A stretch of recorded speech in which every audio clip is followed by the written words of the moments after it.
Miranda, you talked about the fact that you talk to your brother regularly about what's happening with your mum, but you said that that's more about giving updates and information, that it's not so much about support and what you're going through. And you also said that there's not a lot of support in place at the moment for you. I just wondered, what about with practical things, with your mum? Do you have anyone helping you, any agency helping you with phone calls, appointments, arranging help? No, and I certainly wish I did. That's certainly one of the more overwhelming aspects, I think. The logistics of it are huge, and managing it by myself can be incredibly... Sounds enormous. Yeah, it's very overwhelming. Yeah. Okay, you also talked a little bit about, experiencing some sleeplessness at the moment, which, is quite normal when we're stressed and all. But I wondered if there were any other, symptoms that going on for you at the moment. Oh, it certainly are. So I'm finding I'm waking up multiple times a night, just replaying over in my head where I've let people down, where I've dropped the ball, things that need to be done. And when I'm doing that, my heart's racing. It just feels like it's going to burst out of my chest. I'm getting dizzy, feeling sweaty, feeling just awful, and of course then can't get back to sleep, which is then dropping the ball more at work, and the vicious cycle continues. The vicious cycle, So, and you're describing, quite frightening symptoms, I imagine. The heart palpitations, feeling dizzy, not being able to sleep, mind racing, and then, more exhaustion and Exactly. So the cycle goes.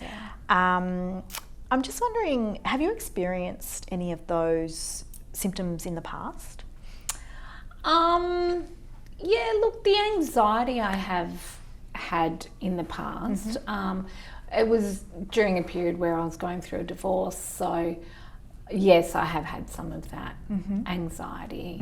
Which symptoms in particular would you say? Mainly the heart racing. Okay, so that's not entirely new for you, that particular one? No, but it was quite a while ago that it was more of an issue. Yep, and did you speak to anybody about that then? I did actually see a counsellor at the time who she gave me a lot of breathing exercises and some tapping or something. I can't really remember, to be honest, and I can't remember how to do them. But look, at the time they were very beneficial. Fantastic. Okay, so you know that they helped, and it sounds like you had a positive experience with the counsellor as well at that time. I certainly did. And it's something that I'll absolutely be open to again. Okay, great. All right. Well, in a moment we'll perhaps put together a plan. We'll work through a plan about supports that you can put in place after the session. I also just wanted to ask, while we're on the topic of talking to people, have you spoken to your manager or a team leader about what's happening for you right now? No.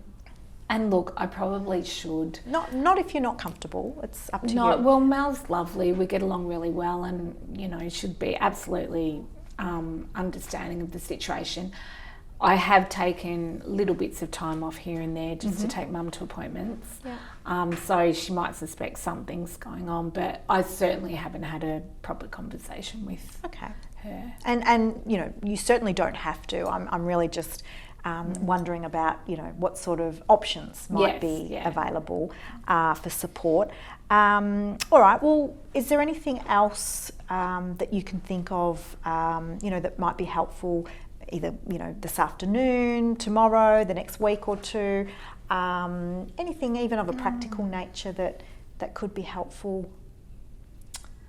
Look, I do have another deadline coming up.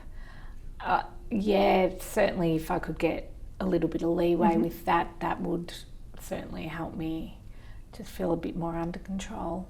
Fantastic. Okay, so maybe that conversation, if you're up to it, if you want to do that, with Mel about some adjustments to your workload could actually be helpful.